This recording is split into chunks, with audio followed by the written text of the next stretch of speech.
IBM launches the PC. The morality police have video games in their sights, and venture capital wants a piece of the software market.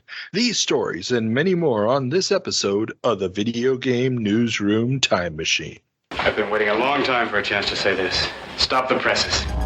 Requiescat in pace. Makes him crazy, man. What is a man? It's me, Mario. What a mess. Get over here! Please save me.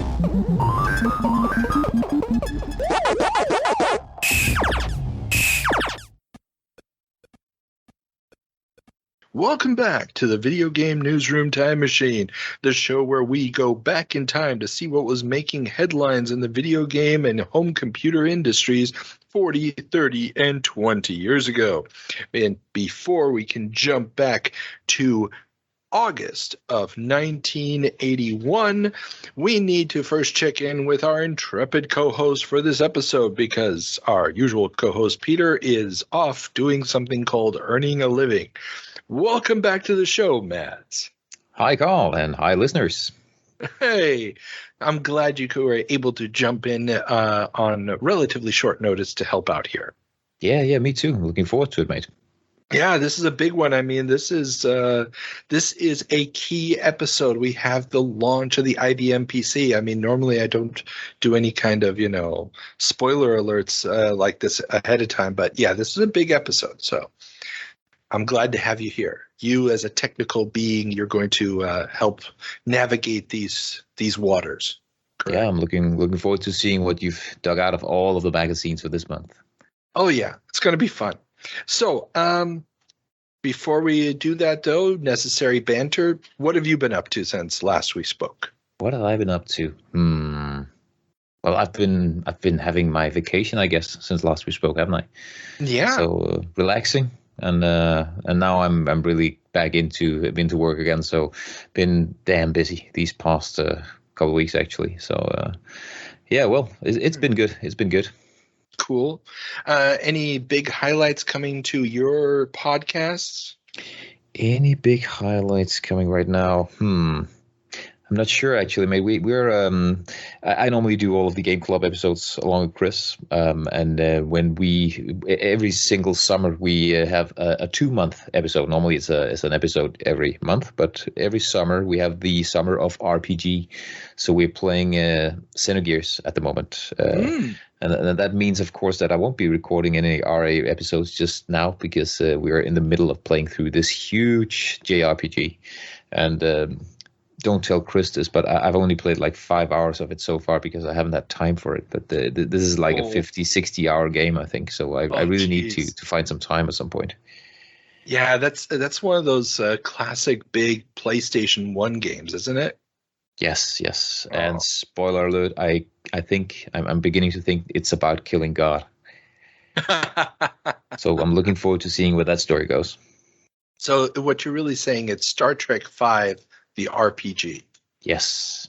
Awesome. Indeed. Awesome.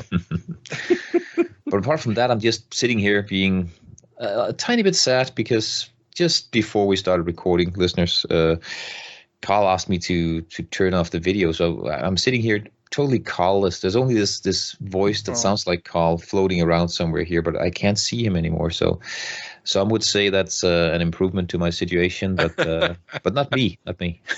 Well, you're going to get to see me in just a moment again because we're going to do our little segment called The 7 Minutes in Heaven, where the co-host spends 7 minutes playing one of the games that was reviewed in a magazine dated August of 1981. Yeah, I'm looking forward to that. I wonder what you picked for me.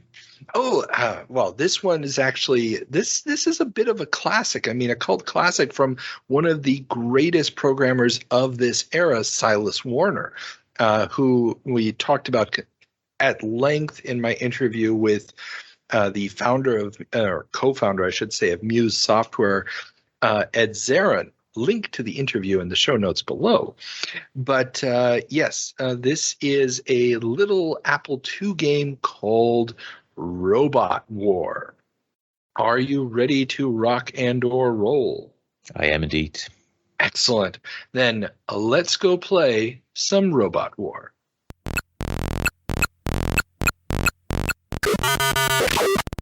Welcome back, Mads. So, you did your 7 minutes with Robot War. Given what you saw, explain the game to our listeners. Okay. So Robot War is a robot battle simulator. So you can choose from one or up to, I think maybe perhaps you can actually have them all 8 battle it out, but you can choose 2 to 8 robots that are pre-programmed and put them into an arena, and they will start trying to kill each other. And then you can just watch that simulation while it's playing out. There's nothing you can do. It's just gonna do what it's gonna do. But the real fun here is that these programs or these robots are indeed programs that you can program yourself. You can load the existing robots and have a look at their source code and even go through a debugger step by step, seeing what happens in every little step of their pre-programmed routines. And then you can change it. And you can also just load robots that your friends have made, or make your own robots and save them out on disk. So of course you can start from scratch with an empty slate and just program a robot. You definitely do need a manual. So 7 minutes is not appropriate for this game. 7 hours is more like it, I think. But have a look at the manual, have a look at the language if you are a developer, and start writing something that looks a lot like assembler code, and then you can build your own robot and battle it out with your friends' robots, or just see if you can take on some of the robots that are included in the game. It's great fun. I mean, for a developer like me, that was a great experience. I loved it. Awesome. So now, visually, obviously, the robots are not super detailed. We're talking about an Apple II game here, so everything is just little squares or little circles with some lines on them to show gun turret positions and the like. What was? How long did it take you to? No, or better said, did you read any descriptions about the game before playing it the first time, or did you just go in cold? I just went in cold, started up the very first option, which is starting a battle, picked a couple of robots, and then just watched the battle for 3-4 minutes, however long it took. And I thought, what is going on here? But I could definitely, because I am a developer and I do have an analytical kind of mind, I immediately picked out some patterns from what the robots were doing. They are aptly named as well. I mean, one of them is called Bottom, and he moves left to right at the bottom of the screen, scans and shoots. One of them is called Random. He moves kind of randomly around and just shoots whatever he wants, and so on and so forth. So I quickly grokked that this was about programming the robots. There would have to be something along those lines, because just watching the simulation over and over again would, of course, be boring in the long run. Of course. And it wouldn't be the classic. Now, the reason I added this is because this is a game by Silas Warner, very, very famous game developer of this era, considered by many one of the first big genius programmers, together with Nasir, who was over at Sirius Software. And Silas was basically the brains making games over at Muse Software. And so this is one of his big successes. This has been advertised in magazines for quite a while, and Soft Talk finally reviewed it. So I thought, okay, this is the perfect excuse to bring it into the show. So would you recommend that people sit down and play this game 40 years later? If they are developers, yes. Probably. I mean, it would be good fun just to have a look at what development looked like back in the day. I know this isn't a mainstream language, but it does have a lot in common with what you would see back in the day. So yeah, load it up. Try to load in the source code of one of the existing robots and modify it a bit and see what happens. Yeah. Awesome. But if you're not a developer, just steer clear of this one. Maybe load it up and start a single battle just to see what we're going on about here. And that's probably it is very much a testimony to the times, because we are talking about 1981. Most people who own an Apple II own it because they were going to program their own stuff anyway.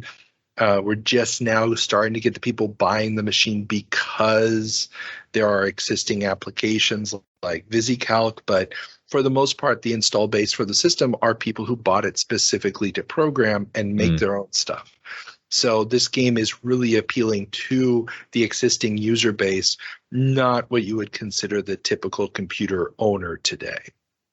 Okay. Makes sense. Yeah. So, and if anybody has any questions about this game or wants to know more about the environment it was built in, I did have a lengthy interview with Ed Zarin, who was the co-founder of Muse Software. I'll put the link to that interview in the show notes. And remember, if you want to actually see Mads play this game for his 7 minutes while we talk about it, you can get that video up on our Patreon, and it's open for Patreon supporters. $1 a month will get you in. So go on over there, sign up, and enjoy that. So before we head on to the time jump, we do need to check in with our good friend Ethan for a little segment we call the Department of Corrections. Ethan, welcome back to the Department of Corrections. Here as always. Excellent. And before we get into everything that I got wrong in July of 1981, we have a very important order of business. Of course, you must call it obligatory in order to make the viewers feel like this is just a routine. But no, it is special. So always remember, Carl, what we do here is very special, and it's not just the same thing every week. Anyway, it's the Peter comment.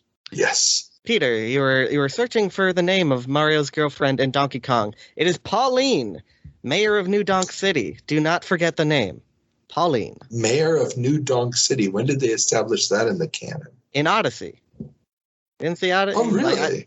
I haven't played it, but yeah, she's the mayor of the main city in the game.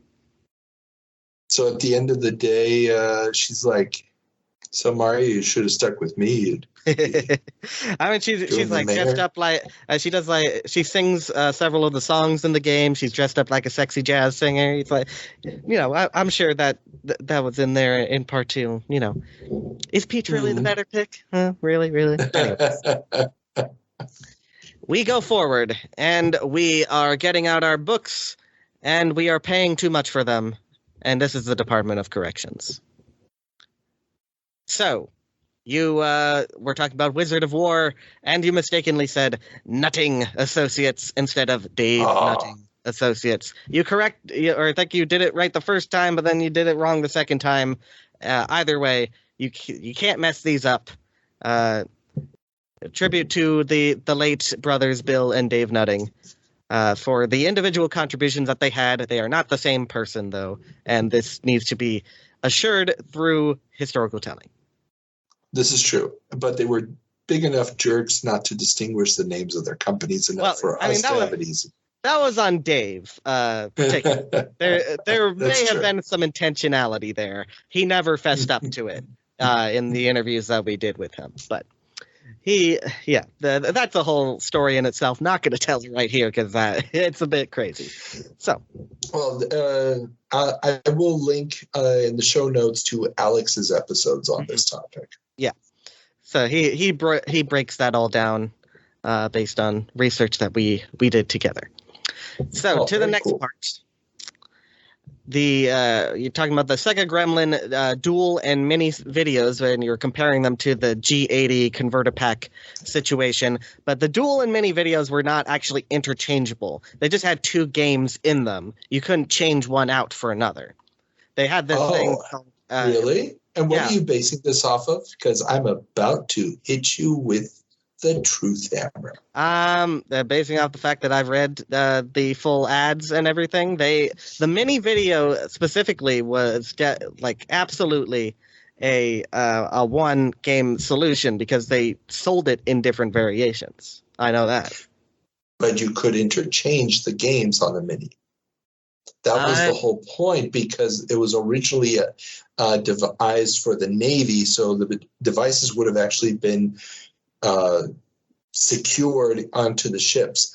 And I will point you to the December 31st, 1979 updated edition of Playmeter where they go into detail on that. For the Navy. Well, never heard that. Yeah, that's what it was originally designed for. And then they basically just repurposed it for use. So they actually announced they're reporting on a distributors meeting in this issue, and they actually talk about how they'll have 6 games available for it, and they're touting the fact that, well, once people get bored with one, you just switch it out because everything you need for the game is on the board. Here, okay, I'll so maybe share the screen. Okay, so I've. So now the Duel, one, I think you're right. Yeah, the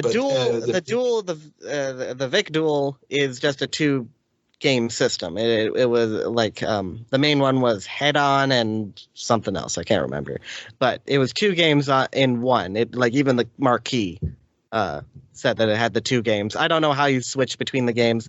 I've got a lot more Gremlin research to do. Clearly.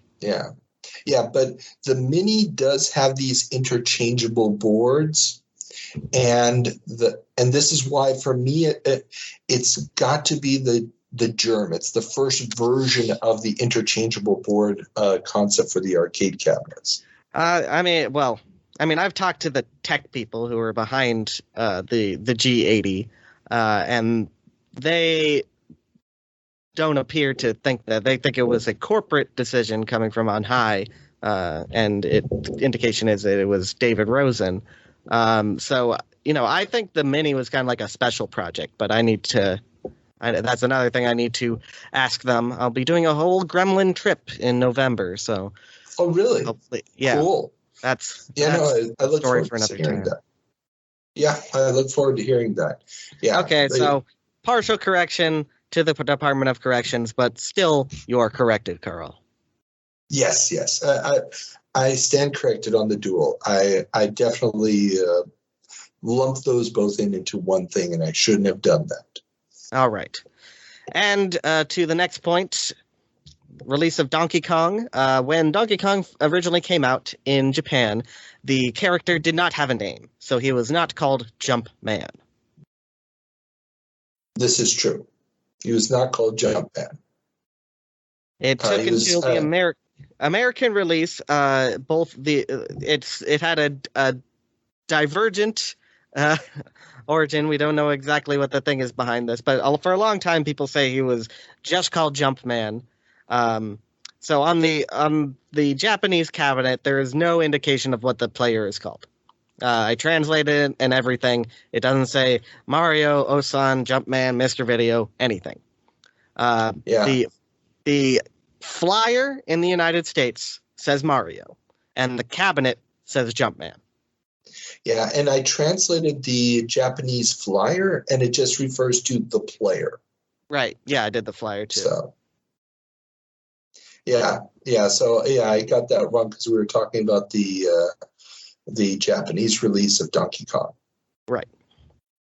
But just so you know, if you ever see that Mario was always known as Jumpman, you can even look in books at the time. Sometimes he's called Mario. Sometimes he's called Jumpman.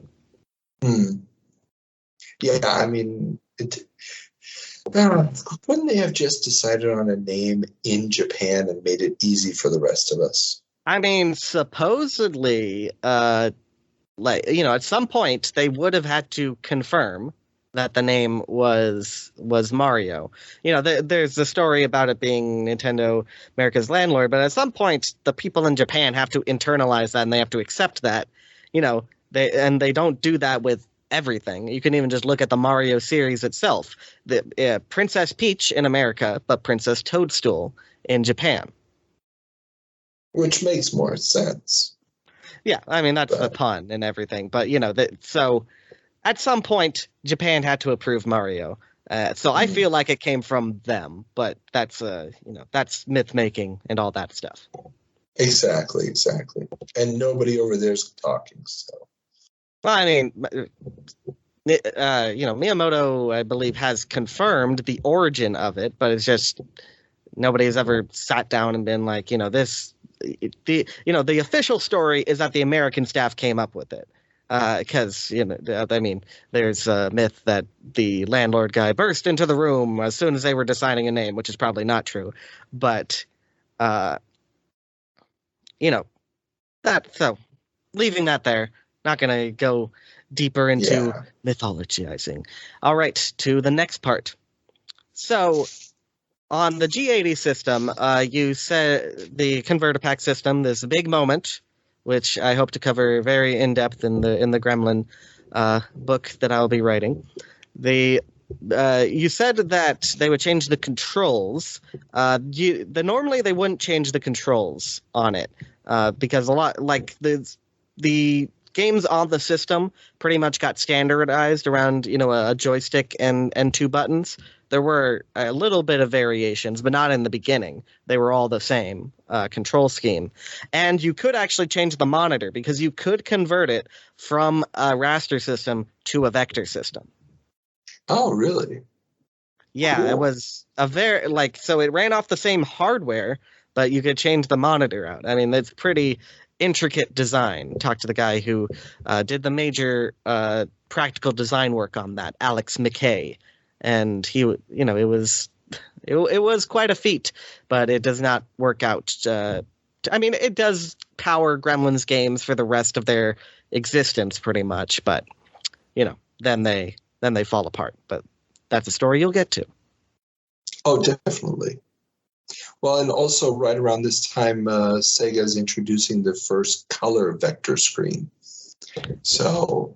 That was with the G80, they introduced the first color vector game. Yeah. Which was Space Fury. Yeah. Also a very interesting shoot 'em up. But let us move on. You said that Miss Pac-Man had the first cutscenes. So there's definitely some kind of scholarly debate on what qualifies as a cutscene. A cutscene, quote-unquote, has to convey story, whatever that means. Pac-Man already had interstitial scenes. Donkey Kong has interstitial scenes that do tell a story beginning to end. Some people say that's first.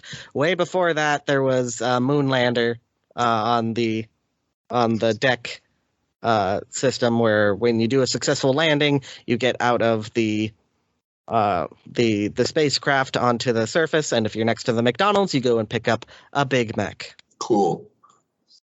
Now, with Donkey Kong, are you talking about just the scenes where Donkey Kong moves further up the ladder with Pauline and then falls down in the blue level where you have to weaken the beams? Is that the cutscenes that you're referring to? Yeah, the interstitials when you get to the top of the screen. There is an advancement in the story. Chris Kohler, specifically, to call out a name here, says those are the first cutscenes because they do have a continuous narrative. But that would definitely be a change from the film definition of cutscene, where you actually cut away from the action to something else. Yeah, our terms when it especially comes to cinematic stuff are dumb, but you said Miss Pac-Man had the first cutscenes, and you're wrong. Oh, it definitely. Did I say first cutscenes, or I said may have had the? You did. Okay. I always make sure you're not saying may. Okay. You say Miss Pac-Man had the first cutscenes. Gotcha. Okay. I stand corrected. All right, and now on this is one you get wrong all the time, but this time it was fairly egregious. Because you kept switching between the other versions of this. So at the time when Atari was owned by Warner, Warner was known as Warner Communications, not Time Warner. That's the egregious one, because they were not merged with Time yet, or Warner Brothers, which they were before. And I take full responsibility for this one. I should have known better. If you just say Warner, you'll be safe. Probably. I'll stick with that from now on. Okay. And finally, when you were talking about the fact that IBM put out their first, technically, there's big quotes around everything, personal computer called the Data Master, and it cost several $1,000s, and you're wondering why would they put this out? And you said that it's because they didn't know what the two hands were doing. But actually, the IBM PC and the Data Master both had the same manager starting the project. And it was a guy named Bill Lowe. Oh, interesting. But the Data Master was not intended in the same way that we think of a personal computer. The idea of the personal computer really develops over 1981. So there was a thought of office computer is distinct from a personal computer. So the needs of an office computer are entirely different from something that someone would use at the home, rather than having both together at once, which is what it became when the IBM PC took over. Gotcha. Makes sense. But it was the same guy who was running both projects. He started both projects. Yeah. He didn't run them to the end. So, I'm sure that there was some level of mismanagement in there, but the Data Master was not intended to the same market as the IBM PC. Gotcha. All right. Interesting. Very interesting. Okay. Does that conclude our corrections for this month? Yep. Everybody close up your books. We're moving on to the episode, and we'll see you again in July of 1991. Thank you, Ethan. As always, your service is appreciated. Bye-bye. So Carl, you couldn't even remember Pauline? I mean, what's up with that? I mean, haven't you been playing the new Mario on the Switch? No, she's a huge character there. She's actually the mayor of one of the cities, I think. I know, and she's not a blonde anymore, like she was in the original game. Mm. So, for me, it's not really the same character. I mean, was she a blonde, though, actually? Didn't she have brown hair? In the promotional material, she's a blonde. Okay. On the cabinet artwork, she's a blonde. Oh, okay. In the game itself, you could argue she's either a redhead or a blonde, but she also has a ponytail, which she doesn't have in the and sort of a skirt that goes down to her ankles, which she also doesn't have in the artwork. So you remember all the details, but not her name. I don't even think she had a name in the original arcade game. This is another one where Ethan's going to be saying. It's a good thing we've got Ethan here. So Ethan is going to correct me as to when she gets the name Pauline. But I honestly, you could have put a gun to my head as a kid and asked me what's her name, and I'd be like, Donkey Kong lady? Exactly. I think that would have been my answer as well. Yeah. So. Okay, let's turn on the time machine. But before that, remember, everybody, we are going to be dating all of our time stuff based off of cover dates of magazines and newspapers. So this obviously means that the events happened at some point earlier. It's a framing device. Please don't heckle me because, this actually happened in June or something. I was like, it gets reported in a magazine with this cover date. And if you do want to follow us, we're on the Twitter and on the Instagram and the Patreon, blah, blah, blah. Links are in the show notes below. Mads, let's turn on the time machine and head back to August of 19... Oh, wait. No, we're not going to 81 yet. Turn that dial even further, mate. Even further. Are we going to 1971? No. 61? We're going all the way back to August. August. August of 1951. And no, we do not have a sound effect for this one. So, Mads, what is our first story? First story is Brigadier General Leeton Davis builds dynamic air war game. An analog computer implementation of game theory mechanics to simulate air warfare scenarios has been built by General Davis in his spare time while at Wright-Patterson Air Force Base. So explain this to me. What is this? Just a bunch of light bulbs that he can turn on or off, or? What are we doing Now, here? the exact mechanics of it, I haven't found any photos. Okay. And I've looked. Now there are a couple of different newspaper articles about this that have been popping up the last couple of months. There's a citation in the show notes to Omaha Evening World Herald, but I'm also including a Time magazine citation from September on this.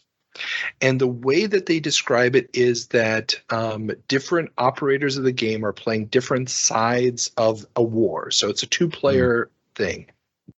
And what it's simulating is you make decisions as to what kind of airstrikes you'll make. And then this analog computer is calculating losses in infrastructure, civilian deaths, military deaths, equipment loss, and so forth. And I believe it also has, if I remember the citations correctly, especially the Time magazine one, it talks about being able to switch how many bombers to use, what kind of ordnance to use, even has atomic weapons built into it.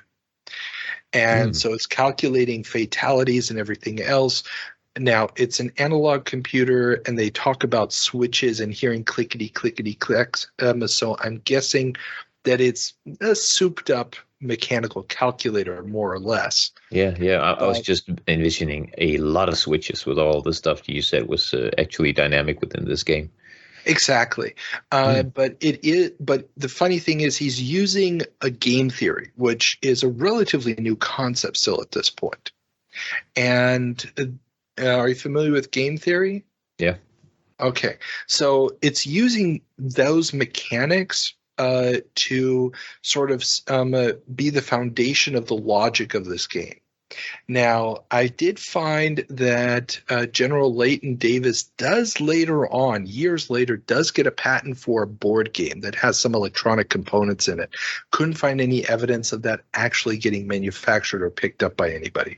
And it also doesn't seem to be anything similar to a war game. But it is an interesting idea that they're using this analog computer technology to already do this kind of simulation in 1951. Yeah, impressive. Yeah, and I would love to get my hands on at least some photos of this thing. But alas, so far I've come up blank. If any of our listeners have access to anything about this, please let me know. I want to see it so bad. So I'm not saying that's the only reason I included it here, but it's one good reason. Get it out there. If anybody has it, emails in the show notes. And I find it amusing that you just stumbled upon this when you were reading through the Omaha Evening World Herald from August 24, 1951, right? No. I have to give credit where credit's due here. That citation and a couple others were actually up on Gaming Alexandria, the #1 source for all your historical gaming needs. If you guys are interested in this stuff, please follow and join their Discord because, that's where the best discussions on this stuff and all the hardcore people hang out. So that's actually where I got it. The Time magazine bit, that was actually something I dug up, and I actually have to upload it to Gaming Alexandria to add to the archive because it is the most detailed, even though it's not super detailed, but the most detailed article on this that I found so far. Okay. Yeah. Well, then in that case, we're done with 1951. Let's jump forward to August of 1961. Let's do that. So Plato is telling on truants. A fun little newspaper article about the Plato system and its educational programs leads with a headline about how the electronic teacher is tattletelling on students who don't do their work. Well, that just makes sense, of course. It's easy to see whether you're actually doing your homework when it's done on a computer, right?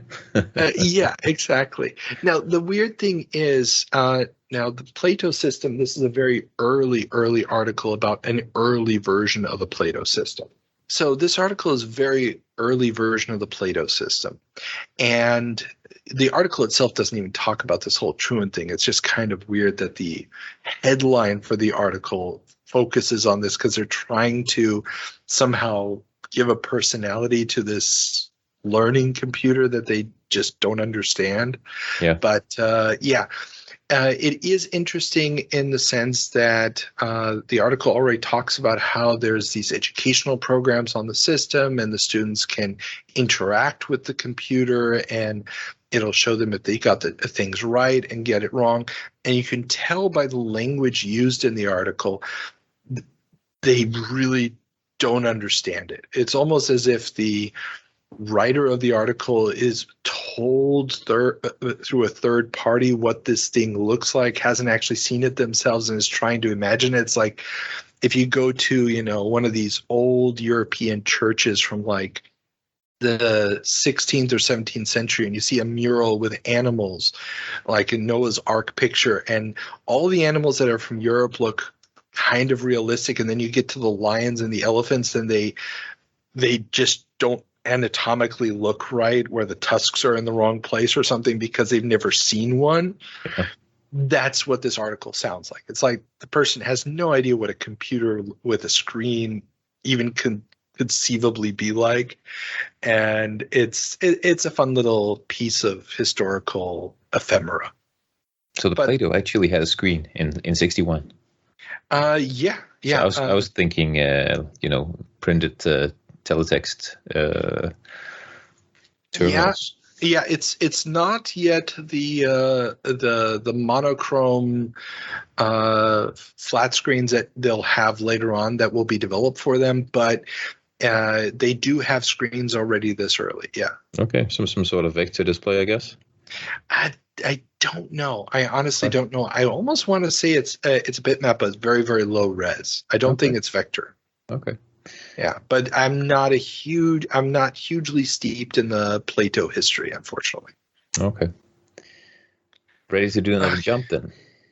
August of 71 awaits. Yes, and this is a special birthday year because Eniac turns 25.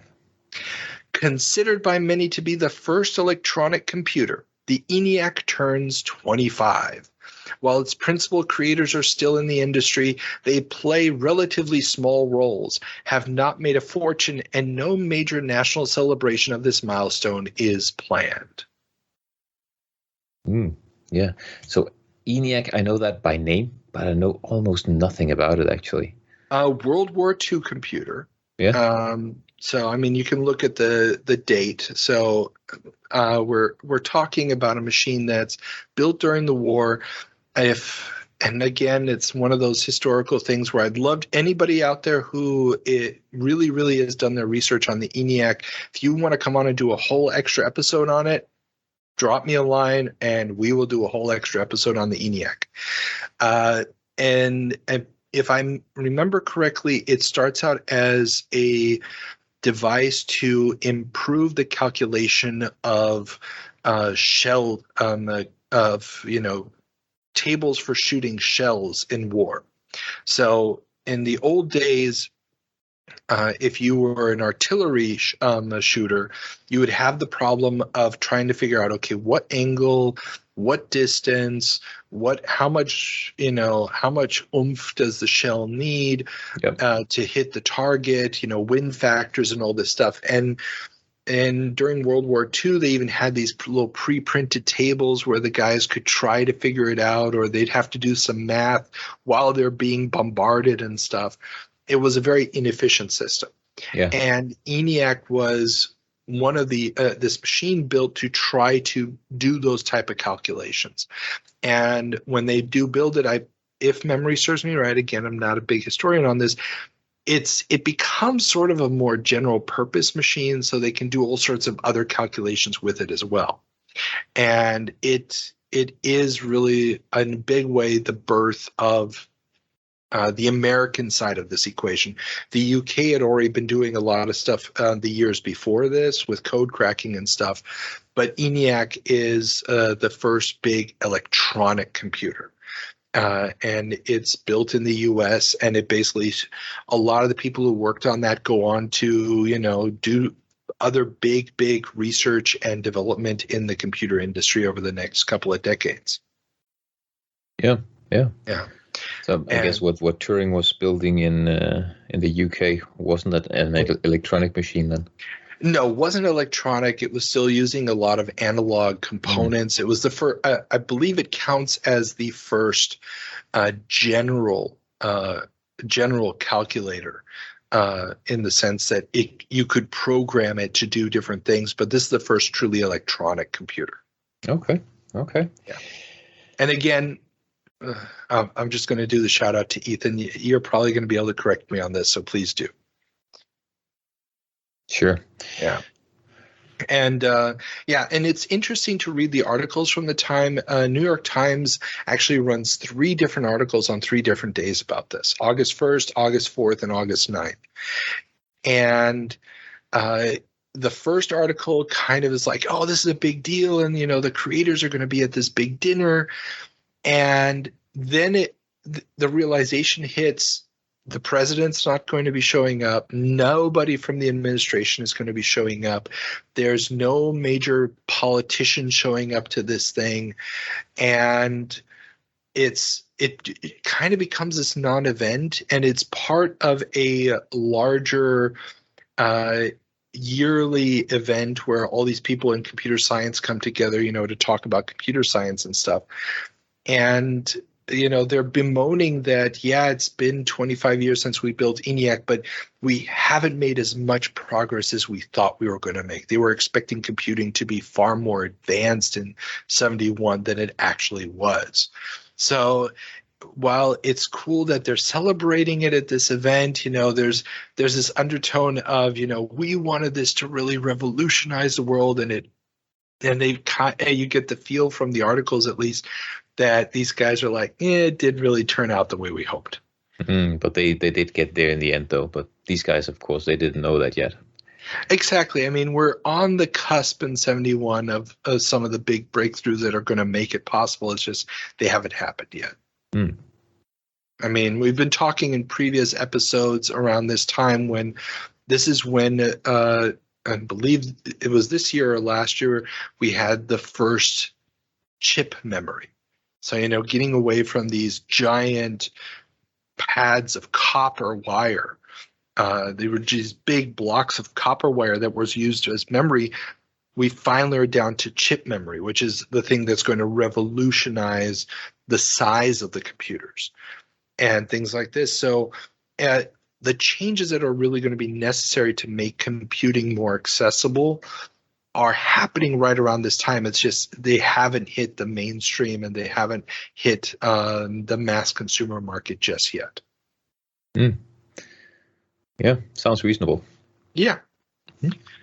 Okay, that's enough of the pre-program. Now, fair listeners, we have sound effects. So as we go to August of 1981. Rapidly becoming an international craze. 1981. This is only the first step in newspapers by computer. Right in the midst of it, thank you. Welcome to August of 1981. Mads, what's our first story? Summer CES breaks records. With over 60,000 attendees and over 1,000 press representatives, the Summer Consumer Electronics Show continued to cement its place as the trade show for, amongst others, video games and electronic toys. Yeah, so CES is huge at this point already. And gaming is really, really going somewhere. But so the next piece of news actually surprises me a bit, but we'll get to that in a second. Well, and this is the thing. CES is huge. It's going to get so much bigger before long. But yeah, at this point, remember, CES is not open to the public. CES is purely industry. But it's every retailer in North America. And at this point, I mean, you don't have a lot of nationwide chains. Walmart is not in all 50 states yet. Target is not in all 50 states. You don't have you have so many small little regional chains, mom and pop shops, everything else out there. And so you've got this and tons of different manufacturers making sometimes very incompatible equipment. So CES is not only about everybody coming together to find out what's available to make decisions what they're going to buy, but it's also a way for the industry to sort of figure out what the hell is everybody else doing, because they don't really have that inside look until they show up to CES and see what the other products are. Yeah. And this, of course, is not only video games. That's just the general electronics conference, isn't it? Exactly. I mean, video games is still a tiny percentage. That's going to change very, very quickly. Yes. But right now, I mean, it's dwarfed by things like television sets and VCRs. We just got the introduction of the video disc, which was those vinyl LPs that had movies on them and stuff. All this is going on in the background as video game consoles are becoming a bigger and bigger product category. Yeah. But even though video games are becoming more and more popular, it seems that that's not the case in all places, because video game bans sweep the USA. A series of local bans or curbs on coin-operated video games have gone into effect or are being proposed around the USA. The popularity of the games, especially amongst teenagers, has given rise to a new wave of youth corruption mania that is gaining traction. So what are we talking here? Is it just the fact that the kids seem to be addicted to the video games that people are opposing, or are we already seeing some problems with the actual stuff being represented? Like, is it too dangerous, too crazy to do? Are we creating murderers here? Is that what we're talking? Or the murder simulation thing goes all the way back to '76 with Death Race. Yeah, exactly. So that craze has kind of come and gone. At this point, the graphics and the subject matter in the mainstream games aren't really that big of an issue. Especially, remember, we're in the second year of the Reagan era. So, war and, glorification of cowboys and Indians and stuff like that is back in vogue. And so the violence question is not nearly as big as it was in the 70s. And as it will be again in the 90s. Exactly. Once we get into the 90s, it's going to come back again. I mean, remember, the Reagan era is the one that gives us He-Man and G.I. Joe and stuff. I mean, where it's all war, everybody fighting and shooting at each other all the time, or hitting each other with swords. So this is why that's not going to be the issue. It's more the issue of teens hanging out at arcades, which, obviously, they're not going to school. They're just being bums, blah, blah, blah, blah, blah. Kids, playing hooky from school to play the video games, or saving up their lunch money to play the video games and things like that. Those are the stereotypes and the images that are getting people riled up. And there's a whole bunch of these different, local ordinances going into place, trying to ban them from certain locales, or ban them in whole areas or cities and municipalities, or limiting, how many machines can be in one location. All sorts of weird variations are popping up all over the country. Yeah, and it seems to not only be a problem in the USA, because the UK anti-video game law was defeated as well. Oh, very nice transition. Socialist MP George Folks, I think I'm pronouncing that name right, of Scotland, introduced a law in the UK Parliament that would have allowed local authorities to set licensing rules and restrictions on coin-operated video games. The measure meant to curtail video game addiction, which, according to Folks, was leading to a wave of criminal activities by youth to satisfy their need to play, would give local governments, the ability to impose limits on the hours of play, age of players, number of games, etc. This reminds me a lot about the whole reaction that old people had to rock and roll 20 years earlier.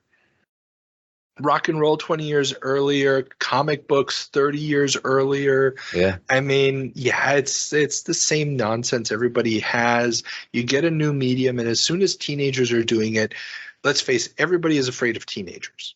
Yeah. Okay? because teenagers are strong enough to kick your ass, dumb enough not to know that there's going to be consequences for that, and oh my God, these idiots are going to have to pay my Social Security someday. Holy crap, we better do something to make sure that they can do that. It's a combination of factors, really, when you think about it.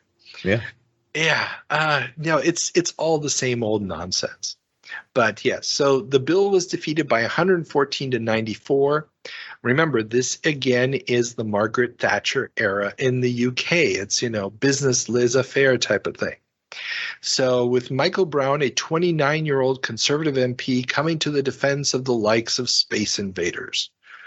And this was kind of funny because there were some quotes from Michael Brown about how he himself played Space Invaders, and and this is good, clean, fun type of thing, and this is business, and we should let the market decide what is good and bad and all that good stuff. Are you sure he wasn't just an addict? Crazed video game addict. Well, Michael Brown has a very interesting political career ahead of him. He's going to be one of these moral majority type of guys, saying, oh, we need to clean up the morality of stuff later in the 90s.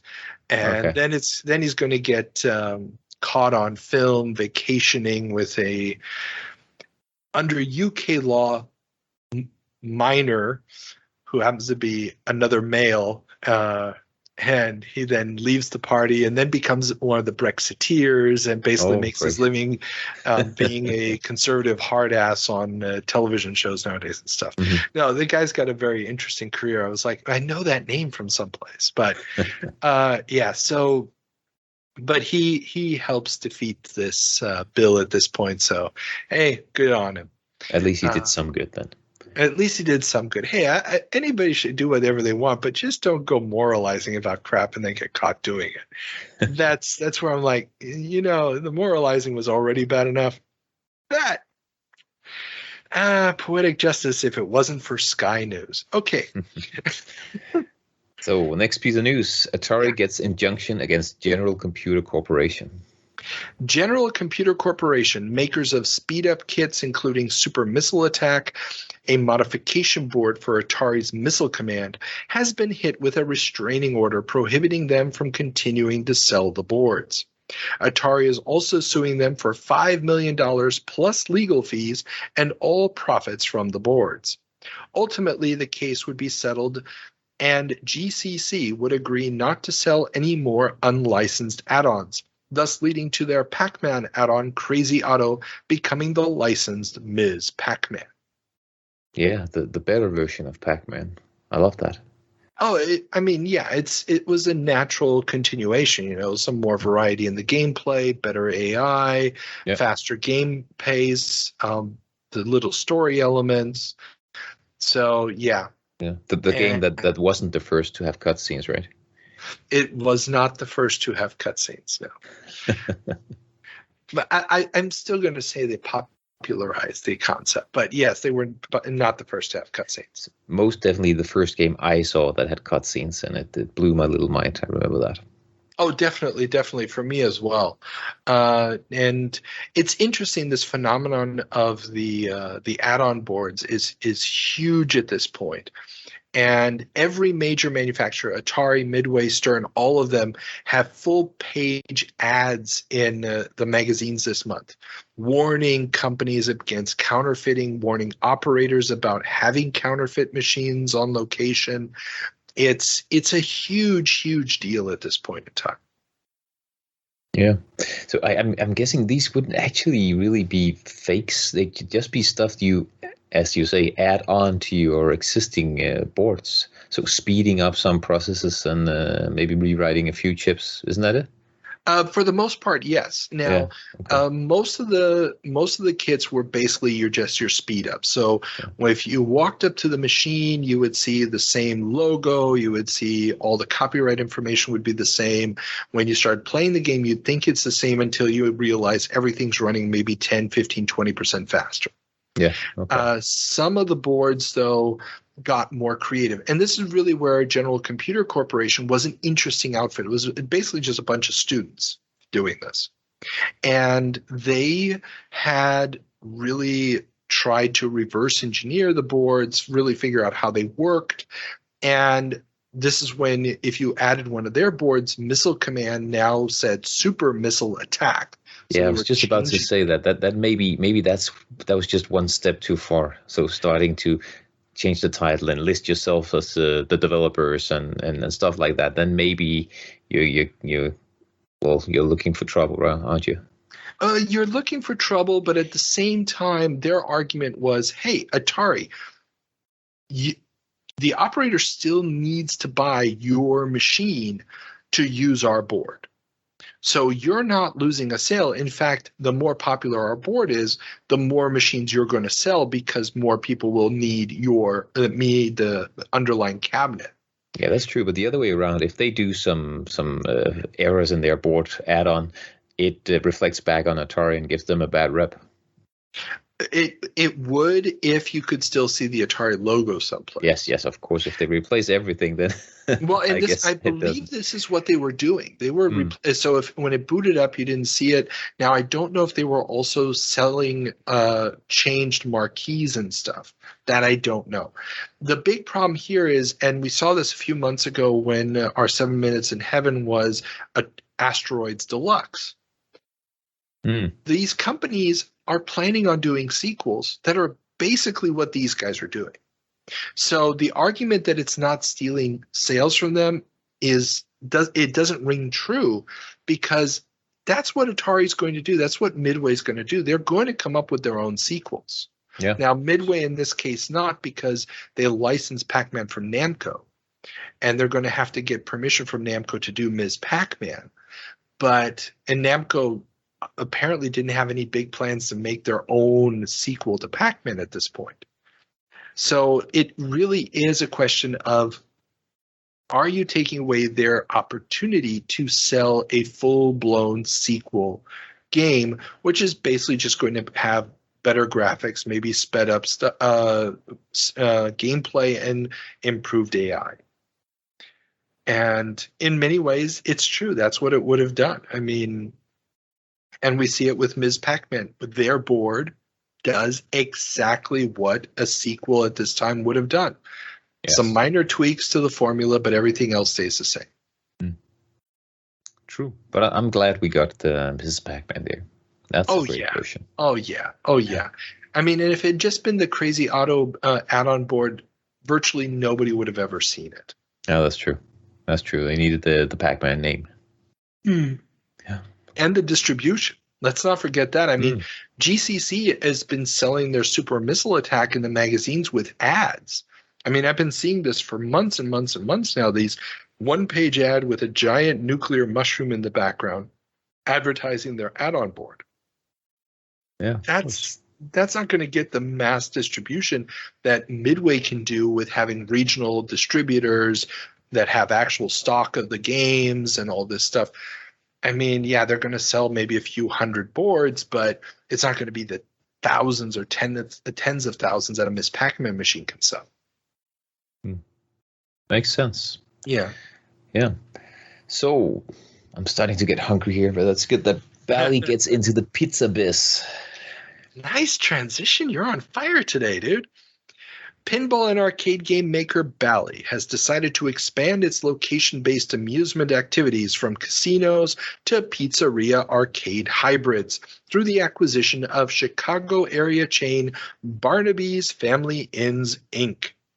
The local chain operates 24 restaurants, and at least some of them will be converted into Bally's Tomfoolery Entertainment Centers, a move that will put them in direct competition with Chuck E. Cheese, aka Pizza Time Theater, and Showbiz Pizza Place.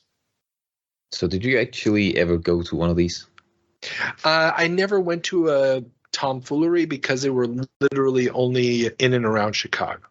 Okay. So they were in that little corner by the Great Lakes. Now, I was able to find a promotional map of all of the Bally's amusement things, so their casinos and their tomfooleries, online. Somebody found it and scanned it, and there's a link to it in the show notes. That doesn't show a lot of them. I think maybe six locations. And if you Google online, you'll find the occasional eBay sale of some old tokens, or a weird satin jacket, with the logo embroidered on the back. But I have yet to find any actual photos from the inside of one of these places. So do you know how long they were in business?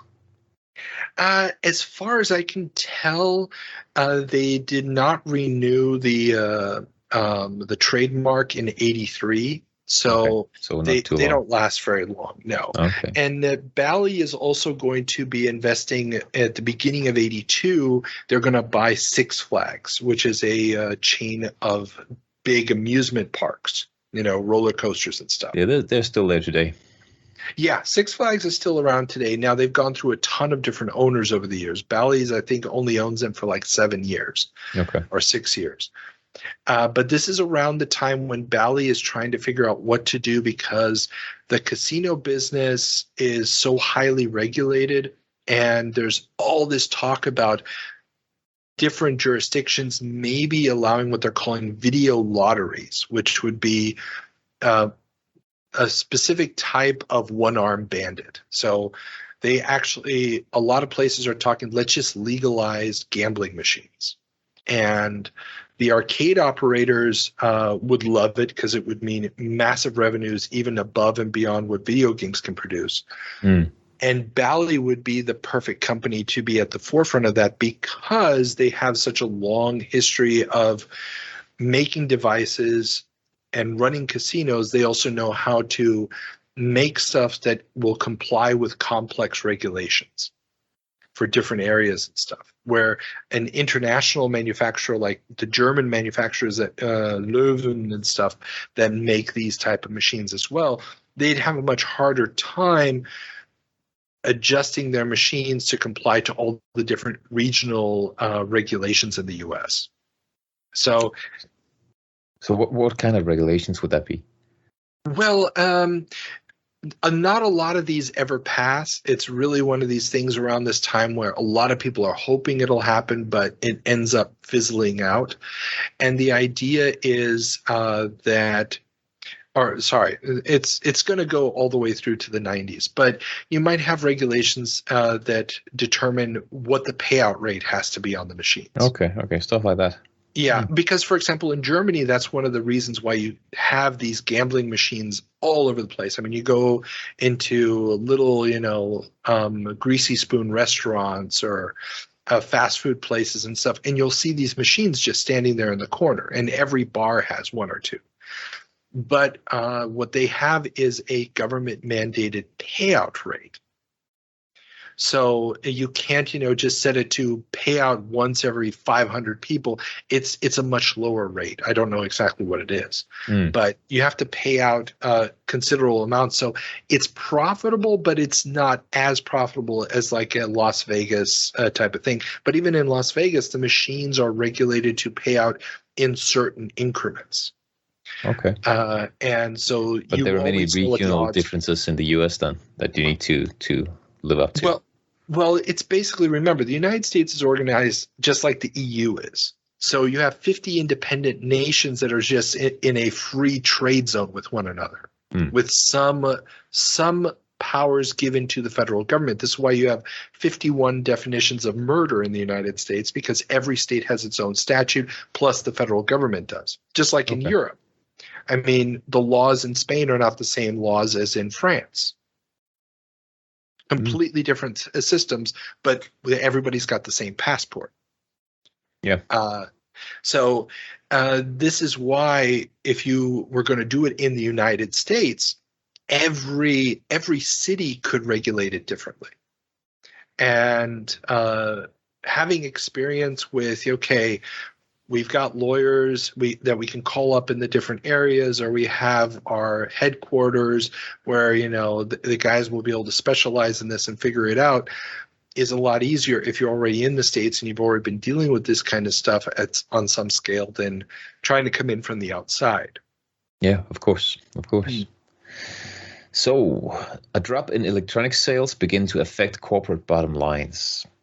Both Leisure Dynamics and Mattel have posted losses for 1981 due to the precipitous drop in electronic game sales. Leisure Dynamics saw a drop of 21% in their sales, while Mattel's 58% drop in its electronics division was massive. Mattel Electronics is pivoting, though, with almost all of its sales for the current quarter coming from Intellivision. So we're moving away from the electronic games and into actual video games instead. Oh, definitely, yeah. And I mean, again, a little plug for one of my interviews. I talked to the man responsible for getting the whole handheld game thing started, especially at Mattel, Michael Katz. And he, at this point, is over at Coleco, where they are still – Coleco is doing somewhat better. Actually, they're turning a profit on this, but also the margins are getting slimmer and slimmer and slimmer in the business, and a lot of the products are falling by the wayside. Mattel, of course, has the Intellivision. The Intellivision is selling very, very well. Next month, we're actually going to see the second quarter numbers for a lot of these companies showing up, and we're going to see just how much the console business has been growing, especially during the year, which is, these are still big ticket Christmas items, but they are really, really making a dent even during the summer months. And so, yeah. Everything is shifting away from the handhelds. That market is not going to disappear completely, but I believe it was last month or a month before we talked about how this one research company was trying to crunch down the numbers and said, yeah, video game consoles, that'll be a business, but, electronic handhelds, that's still going to be a massive business by the 90s. And ultimately, yeah, it's going to have a slight resurgence during the NES era. If you want more information on that, check out my interviews with Greg Fischbach. He talks about that from his time running Acclaim, where they got into that business quite in a big way. But yeah, it's a non-issue, and it's already dying here in 81. Yeah. So some things die, but other things, they get launched, and you actually foreshadowed this at the very beginning of this recording. IBM launches the PC. The first major microcomputer to use a 16-bit processor, the IBM PC is the talk of the town. While other major companies have tried to enter the market and come up short against competitors that were younger and sleeker like Apple and Commodore, IBM could change the game. So what are we launching here? What's the processor in the first IBM PC? The first IBM PC processor is a 8088. So it is the 8088 already. Okay. Oh yeah, it's the 8088. Yes. So we're not, and it is a 16-bit processor. So had the Intellivision's keyboard add-on come out, that would have been the first 16-bit home computer because it did have a 16-bit processor. But no, IBM is really the first one to do this in a big bad way. Yeah. Yeah, I wonder what they launched it at. I mean, the price would have been ridiculous. Oh, the price was ridiculous. I mean, if you're comparing it with, the stuff that, I mean, it's ridiculous in the sense of what a home user is going to be able to pay. Yes. But it's not ridiculous when you think about it as a office machine. So the starting price for the most basic unit is $1,500. Okay. Now that's not as bad as I thought it would be. Not as bad as you would have think, but remember, this is $1,981. You have to multiply that by at least 4. Yes. And you also have to remember the base model of the VIC-20 just came out. And the VIC-20, which is color, remember, this thing is monochrome. This is not a color computer at this point. VIC-20 launched at 300. Yeah. So, and granted, it's an 8-bit one. It's got virtually no memory. I mean, it's not a comparison, but if you are a home user, that's a pretty big difference. Yes. Now, granted, the $1,500 version of this thing is pretty much an unusable mess. It doesn't have a monitor. It doesn't have a hard drive. If you really want a proper original IBM PC at this point, you're spending more like $3,500. Okay. Now that's another price, and that's a price that matches the Xerox. Xerox launches the 820. Exactly. Apparently attempting to beat IBM to the punch, Xerox has launched the 820, a desktop computer using a Z80A chip and CP/M operating system. The machine is mostly based off of an existing kit system and lacks the GUI tech of its 8010 big brother. At a whopping $3,000 or $2,999 if we want to get specific, starting price, it is much slower than dedicated word processors and not as fast as other microcomputers or IBM's offering. Well, that doesn't sound too good for them then. No, it doesn't. And this thing is basically a non-starter. I mean, I do believe it does find some niches, but it's really a non-issue. So C80A, is that actually a 60-bit chip, or is it just, the C80 is an 8-bit chip? It's an 8-bit chip. This is the Z80A. It's basically an 8-bit chip. It's the same thing, more or less. It's powering a Game Boy. Yeah, okay. Yeah, and that's just, the CP/M operating system was designed primarily for the Z80. There's versions of it for the other systems, for the other chips out there as well. But yeah, the Z80 at this point for a professional machine is a hard sell. It's a very hard sell. But in more new computer news, TI dumps the TI 99.4 for the 99.4A. Texas Instruments has announced that they will be discontinuing their flailing TI 99.4 home computer and replacing it with the 4A. Gone is the 4's awkward keyboard, replaced by a more typewriter-like one. But at $525, $125 less than the current model, can it compete against the likes of the Atari 8-bits and VIC-20? Yeah, can it indeed? It was quite big in the States, wasn't it?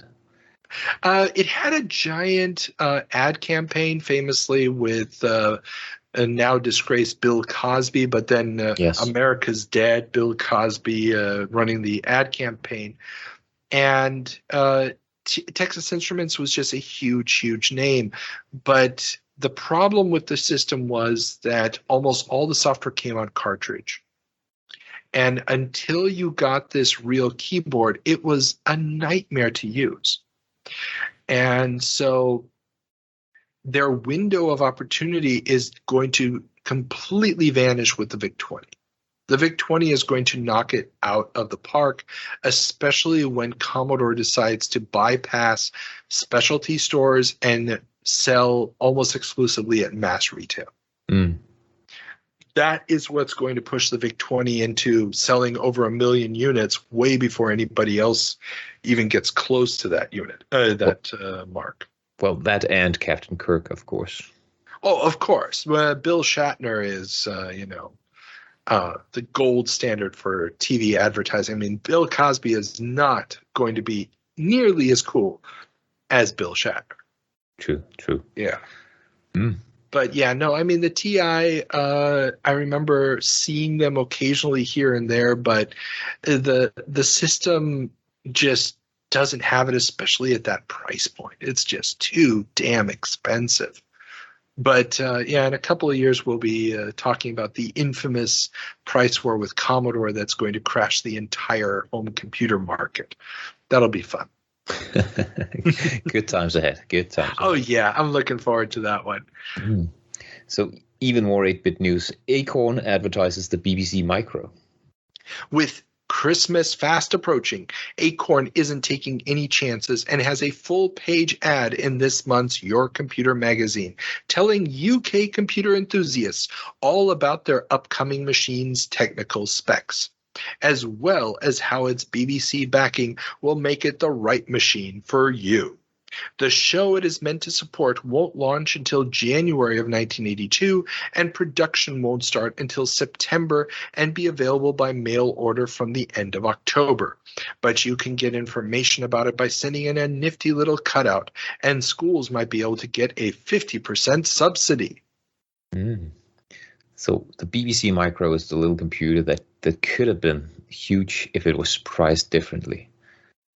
Well, I mean, the thing is like this. Now, when you say huge, the BBC Micro makes it into virtually every English school. Yes. So I was just thinking of it as a home computer. Not many people had those at the home back in the day because they were too expensive.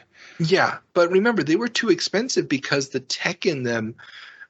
One of the reasons is the tech inside the BBC Micro was a bit hefty, especially for that market for that time. Yeah. I mean, it's officially going to launch on December 1st of 1981. And the basic specs of the BBC Micro definitely put it ahead of where a lot of the other systems at the time are. I mean, you're dealing with a 6502 processor, which, okay, yeah, there's other people using that as well at this point. That's not the big surprising thing. The VIC-20 is using it. The PET is using it. But it's going to come with a base 16 kilobytes of RAM. And so 16 kilobytes of RAM in 1981 is nothing to sniff at. I mean, the Apple II at this point is also still shipping with 16 kilobytes. Yeah. But that machine is a whopping $700 or $800 for a base unit. Mm. And this thing is shipping at 235 pounds. I think that if I remember correctly, it's about a 3-to-1 ratio at the time. So it's about the same price. But, you know, it's, yeah, I mean, it's got actual 8-color graphics, which the Apple, you just played Robot War. Yeah. That's not really what you'd call 8 colors of graphics. No. And, you know, it's just a different type of equipment. It's a different setup, and the BBC wanted these higher specs. They wanted these extra functions in the machine, and that pushed up the price, especially considering this was not going to be a world market. There's no venture capital backing them up and stuff. I mean, there's government capital backing it, but it's not the same thing. And I think that given the nature of the system, and given the hardware specs of the system, it was appropriately priced for the time. A little expensive, but appropriately priced. And it was never meant to be a home system. It was always meant to be more of an institutional thing. And yeah, I mean, had it been a cheaper machine, it wouldn't have been as capable of one. I mean, just look at what Sinclair has on the market in 81, where every time you press a key, the screen goes blank because it doesn't have enough memory to do both things at once. True. Just think about the practical side of that. Yeah, we want to get the entire nation. Remember, again, this is Thatcher's era when we need to get the entire nation into high tech because we're closing all the mines, we're closing all of this, and the empire's gone. We're broke. We need new ideas. So let's get all the kids programming. Yeah. And supposedly they had a really nice version of BASIC as well. So there was a good way of programming this machine. Exactly, which obviously, I mean, Sinclair's little pre-made commands on the keyboard, while nifty if your screen's going to go black every time you type a letter in, the word load is 4 letters, it isn't really something that you want. It needs to be a programming system. And there's a reason why a game like Elite, for example, first gets made on the BBC. Yeah. It's also a lot nicer keyboard on this machine than you had on the Sinclair machines. Exactly. And also, yeah, I mean, it's sturdier. It's not like a Sinclair machine where your chances of it actually working is about 1 in 4. Yeah. But so yes. Something that the BBC always was known for was its expandability. Like the Apple II, actually, that was supposedly really, really expandable as well. So exactly. Did you know you could actually get a second processor? For the You could BBC? Yeah, you could expand it with another 6502 or a Z80 processor if you wanted. Oh, really? Well, I knew there were Z80 cards. Microsoft released the Z80 card for the Apple II in the States. Yeah. So you could run CP/M on it. But yeah, that's actually kind of cool. That is kind of cool, yeah. The C80 processor did come with the CP/M as well for the BBC, if I recall correctly. Very cool. Now, I mean, it makes sense because you want to be able to run the operating system of choice of the time. Yeah. Of course, we just talked about the introduction of the IBM, so that's not going to last too much longer. That's true. That's true. So the next piece of news is that Commodore is prepping UK launch of the VIC. Commodore has set up a new production plant in Germany to produce European VIC-20s. While Japanese and North American models are flowing from their Japanese production site, the differing European TV standards have made a local factory very useful. The UK system will be delayed until late summer, though, as the UK uses a different sound channel to the rest of Europe. Really? I didn't know. I didn't know this either, and I'm reading this article, and it's like, oh, that's messed up. Okay. But yeah, apparently the UK television standard, the video is the same, but the audio is different. So, I do know that there are 3 different variants of PAL signals. So maybe that's some of the stuff that changes with the different PAL variations. I'm not sure. Definitely. I mean, why couldn't they have all just decided on one system back in the day? It would have made life so much easier. Oh yes. But I wonder where they'd be selling these, because VH Smith is not going to be carrying them, are they? So VH Smith is to sell microcomputers. WH. Oh, sorry. Yeah. It's getting late, mate. No problem. WH Smith, a newsagent chain throughout England, is considering carrying Sinclair's ZX80 and ZX81 machines. This would be the first major retail chain in the UK to carry microcomputers. Yeah, and hardly computers, eh? Well, I mean, considering the size of and price of them at this point, it's almost something that you'd see on the cover of a magazine, like a Raspberry Pi Zero or something. Yeah. I mean, not quite. I'm exaggerating a bit, but they're going to become a powerhouse in software and computer distribution in the UK. Yeah. And they will have the VIC-20. They will have the Commodore 64. They will have them all. But yeah, so this is where it starts with this deal with Sinclair. Yeah, all my UK friends always talk about WH Smith, and they used to go there when they were kids and look at the computers on display. Yeah, so that's definitely one of the big stores to have microcomputers. Yeah, them and Dixon's, those are the two that really set the tone, as we'll see next week. No, well, that's preview. Wink, wink, nudge, nudge. Next week, Dixon's. Very important. Yeah. Okay, so venture capital is investing in microcomputer software. The New York Times has a fascinating article about the way venture capitalists have been courting microcomputer software developers. The anchor example in this article is the potential adoption by digital research makers of the widely used CP/M operating system of such capital. Okay. So we are getting the big money to have a look at the microcomputer software side now. So I'm guessing the venture capitalists have been into the hardware development all the way. Yes and no. It's interesting. I've been doing a little bit of research since I wrote these notes a week or so ago, and there was a boom in venture capital investment in biotech in the 70s.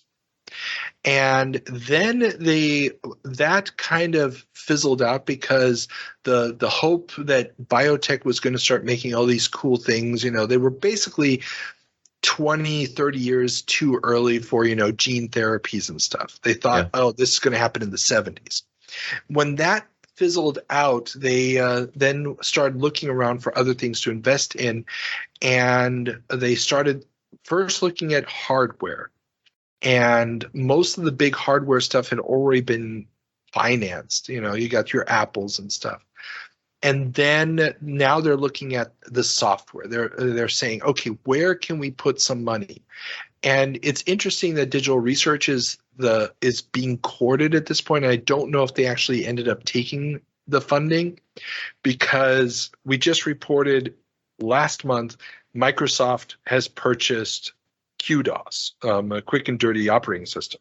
Yeah. And it's being shipped now with the IBM PC as MS-DOS or IBM DOS, depending on who you're purchasing it from.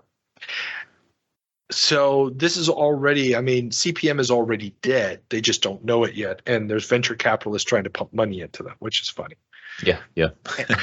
But I guess this also just shows us that we're now at this tipping point where software in itself has a value. You don't sell computers to people just to build their own software. There's actually software that even the venture capitalists now can see is something you can invest in and something that people will actually buy. They won't just buy this piece of hardware and program it themselves.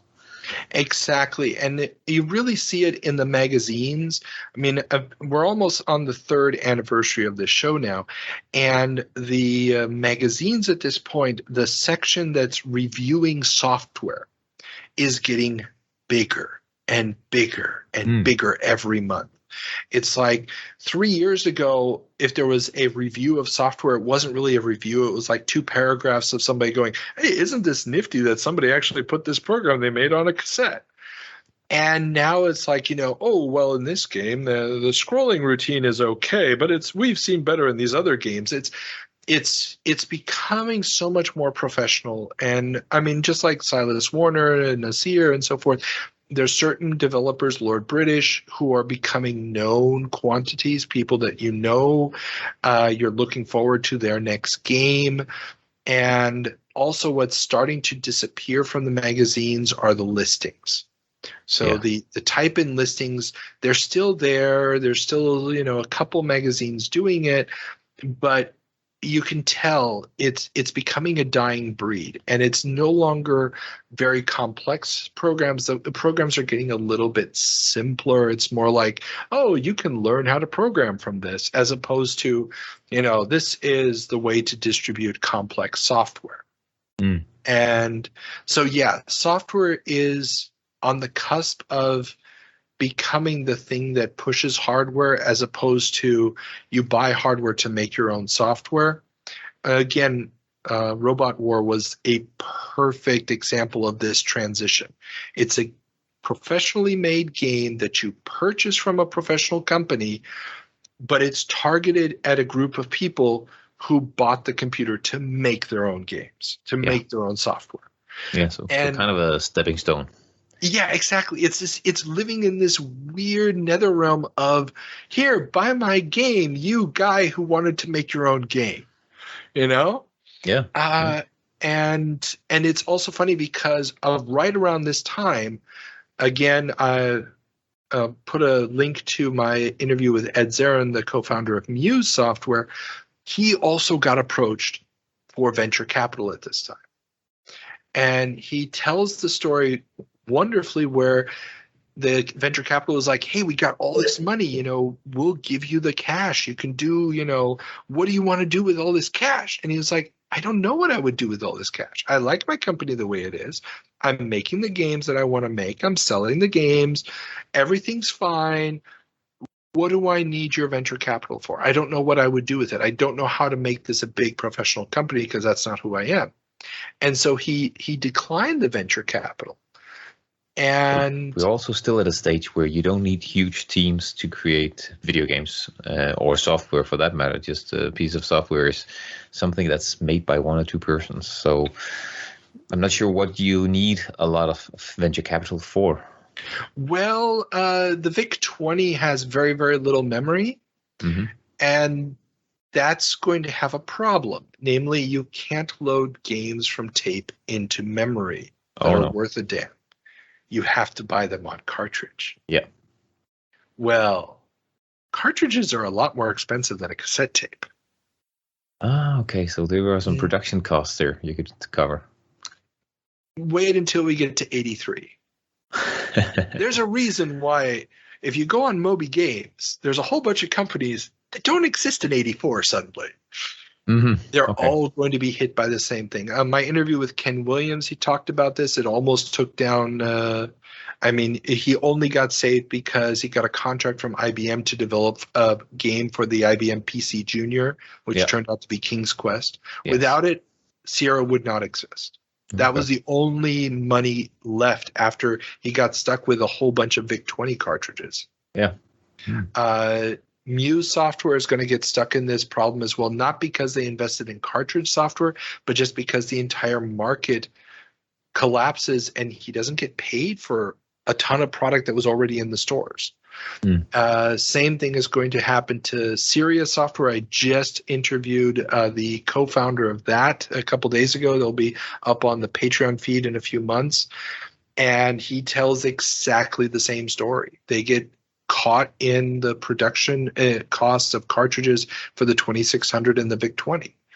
So, yeah, that is coming. And that venture capital for some people is going to give them the money to upscale to those new mediums, to the new medium of cartridge. And for others, it's going to be what's going to keep them going past that point. Probably without that venture capital, EA wouldn't have made it past that point. And there's a bunch of other companies that would have folded as well. So it's interesting. And then there's going to be other companies where the creators of the company are going to lose control.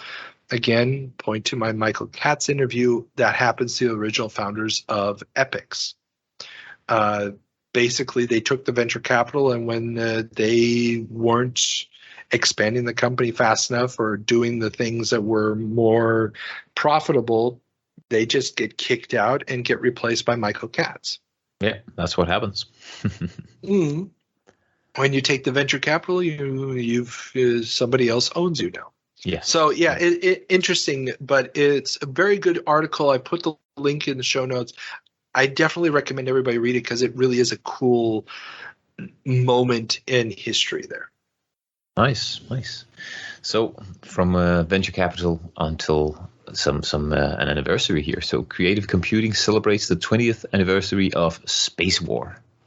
An extensive article about the creation of Space War, the revolutionary mainframe game that in many ways was the birth of video games, recounts how this technical marvel came about, who made it, and what factors had to come together to make it possible. Yeah, I wonder how many years did go? How many years anniversary would the Space War arcade machine have then? Because this is the original mainframe game, right? This is the original mainframe game, yes. I honestly don't know what the time delay is. Now, the arcade game, are you talking about the Nolan Bushnell? The beautiful yellow cabinets. Yes, Computer Space, yes. Okay, that one, that is based off of it, but remember, Computer Space is not really a computer game in that sense. It's still using hardwired logic. Now, there is also a actual computer-based arcade game. Believe it's still called Space War. And again, the little name differences here that gets put up in a university student union. And that one runs for a decade or more. And that actually is believe created by some of the same people who made the original Space War. Okay. Or at least they're involved. But that one's actually running on a mini computer. Yeah, okay.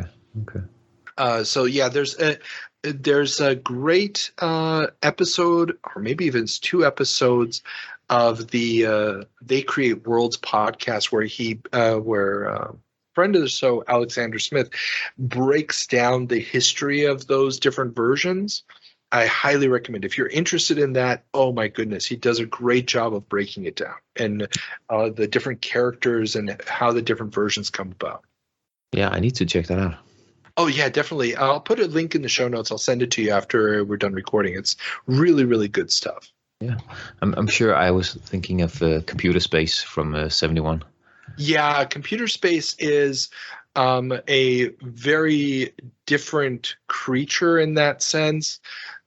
Just because it has to reinvent the game in logic, as opposed to using computer software.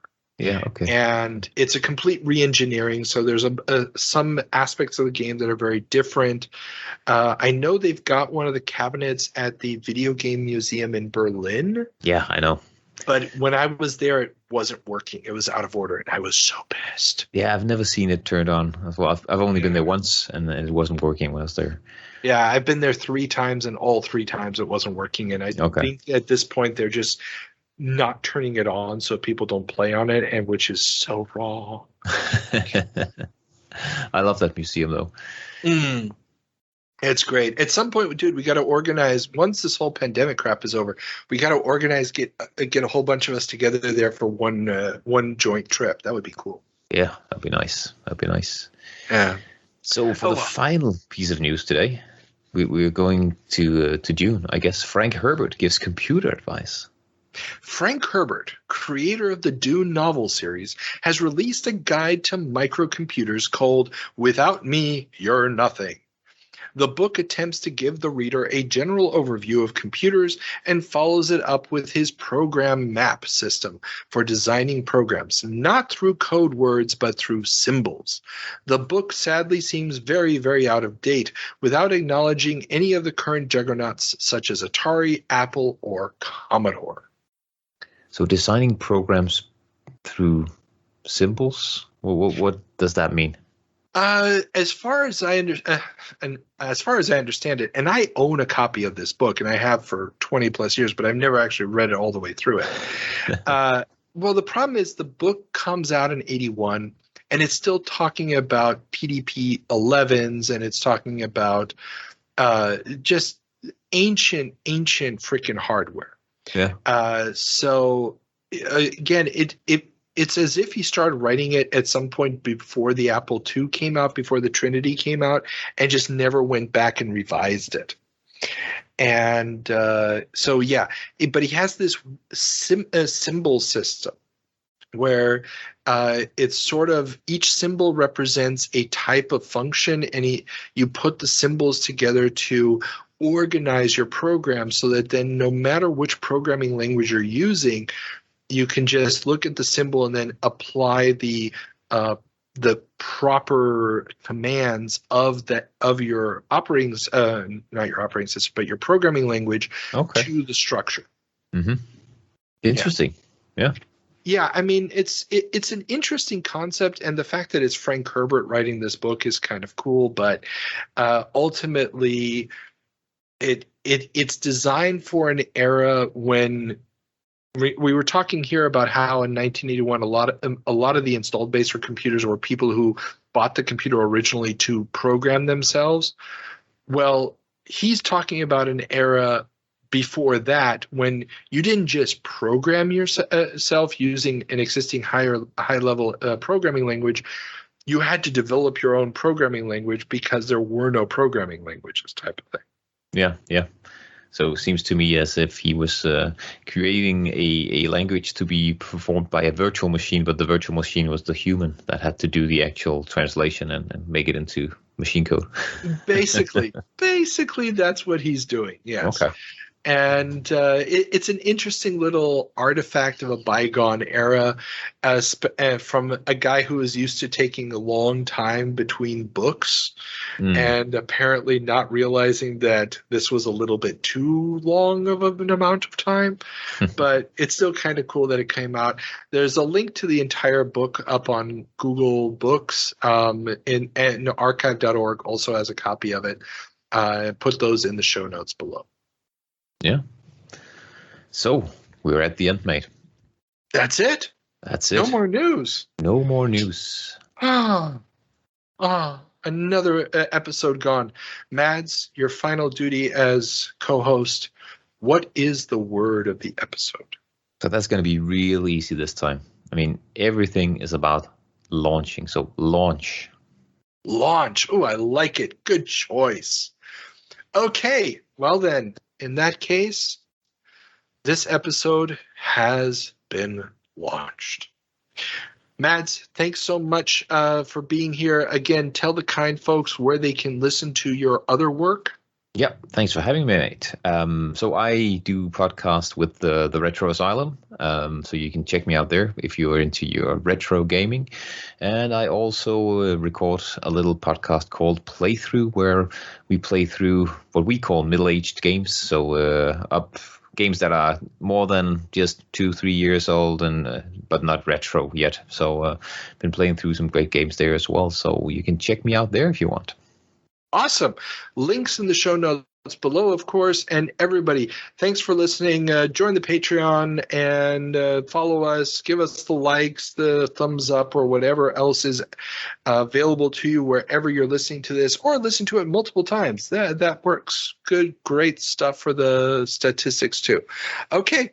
And we'll see you back here next week. Bye.